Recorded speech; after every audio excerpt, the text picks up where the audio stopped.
I don't really like the fact that the popular opinion of our times is that dating is difficult and hard to navigate. Dating apps and social media definitely have ruined our generation's dating experience and also our perception of what dating and relationships should feel like.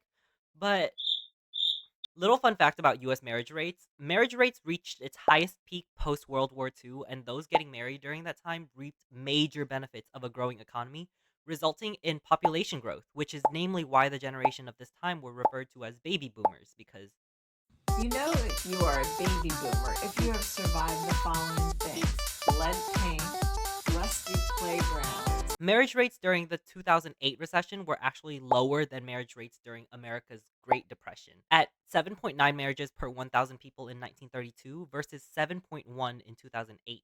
Of course, luckily, with post COVID marriages, right now marriage rates are up and divorce rates are down, but regardless, things have been steadily on the decline since 1980s, other than like a short bout in 2016 for some reason. But enough fun facts. My take on this is fairly simple.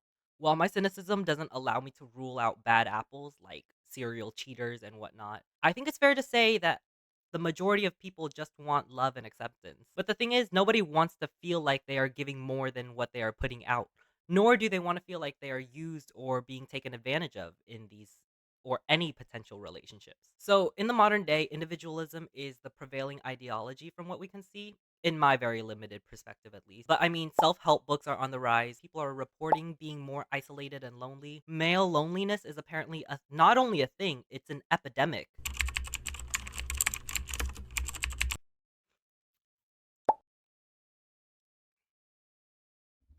And in my honest opinion, depending on what your reasoning is to be an emotionally developed and in my honest opinion, depending on what your reasoning is to be an emotionally developed person, it is fine. In fact, it's good. As someone who's still in the middle of developing themselves, it's probably been ongoing for a few years now. I still think this approach is great. I'm happy. I'm enjoying my little mistakes as I learn how to become an adult. But again, I'm naturally ambiverted, so I can be alone without feeling some type of way. Now, what I mean by depends on your reasoning is that there can be very toxic reasons on wanting to grow depth and knowing yourself. Some people in the self help genre, I notice, can be very self loathing. And when you haven't come to terms with yourself, knowing yourself isn't the right answer yet. Because sometimes, mostly online, when I do ask people why, um, like, why are you trying so hard to find who you are when you still haven't healed from your own, like, self degradation? And they're like, "Oh, it's because I want to find someone who loves me." But that isn't but that someone can be yourself, you know? I mean, I'm sure there's self-help books for that genre as well, but I mean, it's just if you inherently go into something with the motivation of, like, finding it's no matter what, if you inherently go into something with the idea of, "Hey, this is gonna be used to help me find a partner," it's not gonna end well. Maybe the people I speak with on a regular basis is more of a reflection on who I identify with more closely. So again, I'm probably talking to a very small audience right now, but loving yourself and respecting yourself is a never-ending journey sometimes. Bad apples will want to tear you down. Bad apples because there are going to be malicious people out there who like, that's just a given, like, not everyone's going to view the world in a positive light, and I feel like that's why, like, a certain level of cynicism is required before you start dating, but, like I said, bad apples will want to tear down your self-respect because they hate that you love yourself, because sometimes they don't love themselves, and then it's just this cycle of, like, hurt people hurting other people, and I hate seeing it. Kind of why I distance myself from people, not gonna lie. Yeah, keep telling yourself that, you loser. Just kidding. Before I start going all, "Ooh, I'm Batman. Ooh, I'm Batman," and acting like I also don't exist in the same freaking society as everyone else, let me preface this with I just got out of a real bad relationship. It was very much an I can fix him mentality. He moved in with me and lived rent free while working on getting a new job. He worked at a grocery store when we first met.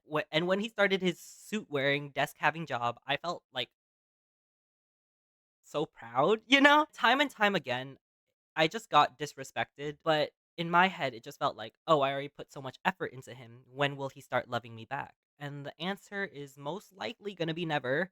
I mean, I did break up with him, Like I said earlier, I think nobody wants to walk away from a relationship being the one who gave more than they got back. This time it just happened to be me. I was the loser,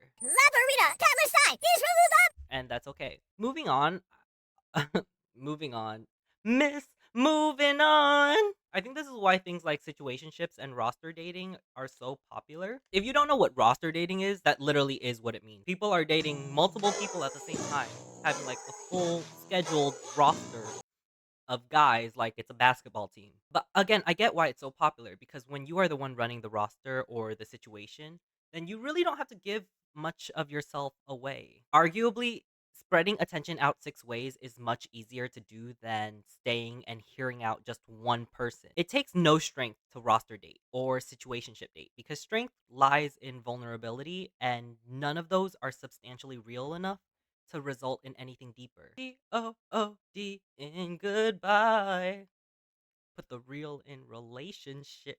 In case you couldn't tell, I'm running through a lot of breakup songs right now. But the issue comes when average people date. Okay, from my opinion, the issue comes from when the average person dates. Because let's be honest, when we date, it's like a bunch of floating balloons just flocking around aimlessly and mindlessly, hoping that static electricity will draw each other near. If it's just an average, inexperienced person on the dating scene, nobody really knows when it stops just being a very interesting conversation that you guys are having and it starts become flirting and oh hey, let's go on a date. Even sometimes when you're on a date, you're like, "Oh, are we just hanging out? Like, is this a hangout right now?"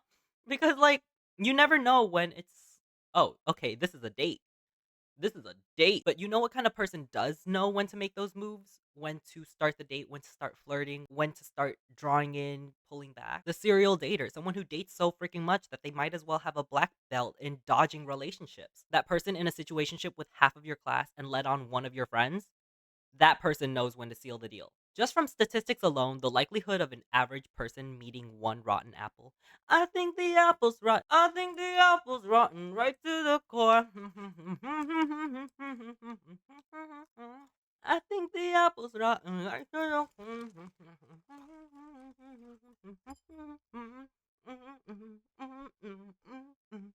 But yeah, the likelihood of an average person meeting one serial dater is way higher than the alternative, if we're just speaking like statistics. So when you meet the person who seals the deal finally, it's usually someone who will play you, and then you get played, and then feel like dating sucks, and then go online and be like, modern dating is cooked. The current modern dating system that we have in place of situationships are absolutely cooked. But the point is, you can't let these people turn you into a modern ball of modern dating sucks just because you got played, or go numb and decide to become one of those people yourself. Because the world does not need more little gremlins going, yikes, I'm just not ready for anything.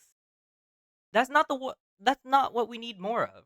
And I know I've been in a exceptionally bad relationship, but the one thing that I said even to him as like we part ways is that I will not let him steal my sense of romanticism.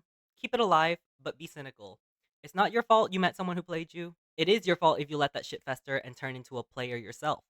I might not look for anything serious right now, but I got plenty of time because as a non-serial dater, I only really need one person, not like 1,000 to give me validation. Also, fun little story about my ex.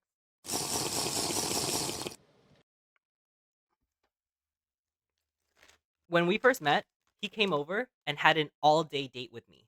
Just walked around the city, local parks, ate food, played Mario Kart, watched movies, and then he said, "I love you." I know that I should have known better, but that's not the worst part because 3 days after I broke up with him, after finding out that he's been messaging this one guy on Snap for pretty much our entire relationship, he went on a date with a different guy, not the Snap guy, and had a full day date with that motherfucker too. Bro, I know that was such a bad relationship, but I mean, I still wish him well because, I mean, not even his mama paid his rent, but I did. Like, bro, he fumbled me. Yeah, the caretaker, the provider, and the cook and the clean. Like, I did everything. Like, but yeah, I'm still gonna be romantic as to the next person because I will definitely be slower in letting someone into my life next time. But I will definitely fall in love again. Or Maybe I'll just start adopting dogs now and naming them after ex-boyfriends. Logan, come here. Oh, baby. Oh, my baby. Oh, my baby. Okay, okay, that's it. Bye.